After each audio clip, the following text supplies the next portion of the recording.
اعوذ باللہ من الشیطان الرجیم بسم اللہ الرحمن الرحیم وعندہ وعندہ اور پاس ہو اس کے وعندہ اور اس کے پاس ہے مفاتیح الغیب مفاتیح کنجیاں الغیب غیب کی اور اسی کے پاس غیب کی کنجیاں ہیں لا نہیں یعلمھا جانتا انہیں الا مگر ہوا وہی لا یعلمھا الا ہو انہیں اس کے سوا کوئی نہیں جانتا ویعلم اور وہ جانتا ہے ما جو کچھ ہے فی البری خشکی میں والبحری اور دریاؤں میں وَيَعْلَمُ مَا فِي الْبَرِّ وَالْبَحْرِ اور وہ ہر اس چیز کو جانتا ہے جو خشکی میں ہے اور دریاؤں میں ہے وَمَا اور نہیں تَسْقُطُ گرتا مِن وَرَقَةٍ کوئی پتا وَمَا تَسْقُطُ مِن وَرَقَةٍ اور کوئی پتا نہیں گرتا الا مگر یعلمھا یعلم وہ جانتا ہے ہاں اسے مگر یہ کہ وہ اسے جانتا ہے ولا اور نہ حبتین کوئی دانہ ہے فی ظلمات الارض فی میں ظلمات تاریکیوں الارض زمین کی فی ظلمات الارض زمین کی تاریکیوں میں اور نہ کوئی دانہ ہے زمین کی تاریکیوں میں ولا رطب اور نہ کوئی تر چیز ہے ولا یابسین اور نہ کوئی خشک چیز ہے الا مگر فی میں کتاب مبین روشن الا فی کتاب مبین مگر روشن کتاب میں ہے یعنی روشن کتاب میں سب کچھ لکھ دیا گیا ہے۔ اس آیت مبارکہ میں اللہ تعالیٰ کی شان بیان ہوئی ہے، اللہ تعالیٰ کے علم، اس کی قدرت اور اس کی شانوں کا اظہار ہوا ہے۔ پہلی شان اللہ تعالیٰ کی اس آیت مبارکہ میں بیان ہوئی کہ غیب کی کنجیاں اسی کے پاس ہیں اور ان کو ان کے سوا کوئی نہیں جانتا، لا یعلمھا الا ہوا، اور وہی ان کو جانتا ہے۔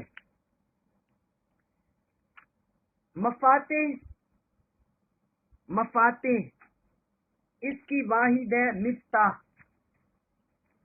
میم فا تا ہا میم زیر فا مفتاح، مفتاح کا مطلب ہے کنجی، مفتاح کنجی کو بولتے ہیں، اس کی جمع ہے مفاتیح۔ اسی طرح یہ جو مفتاح ہے اس کو مفتاح بھی پڑھا جاتا ہے میم کو زبر کے ساتھ، یعنی اس کی واحد مفاتیح کی واحد مفتاح بھی آتی ہے۔ مفتاح کا مطلب ہے خزانہ۔ تو یہاں اللہ تعالی نے فرمایا اگر ہم مفتاح کے مطلب پر لیں تو اس کا مطلب ہے کنجیاں، چابیاں، اور اگر مفتاح کے معنی پر لیں تو پھر مطلب ہے خزانے۔ تو اللہ تعالی نے فرمایا وَعِندَهُ مَفَاتِحُ الْغَیْبِ اس کے پاس غیب کے خزانے ہیں، اور اکثر ائمہ نے کیا ہے اور اس کے پاس غیب کی کنجیاں ہیں، اس کے پاس غیب کی کنجیاں ہیں، کیونکہ جس کے پاس چابی ہوتی ہے اور اس کو کھولنے کا طریقہ معلوم ہوتا ہے تو وہ خزانہ کو پا لیتا ہے۔ تو اللہ تبارک و تعالی نے اپنا ذکر کیا کہ فرمایا غیب کی کنجیاں اس کے پاس ہیں، یعنی وہ راستے جس پر کسی کے ذریعے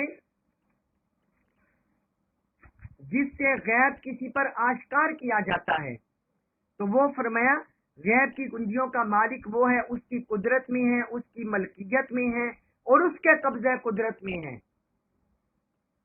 جو کچھ بھی عالم غیب میں ہے تو سب کا مالک وہ ہے اور سب کچھ اس کی قدرت میں ہے۔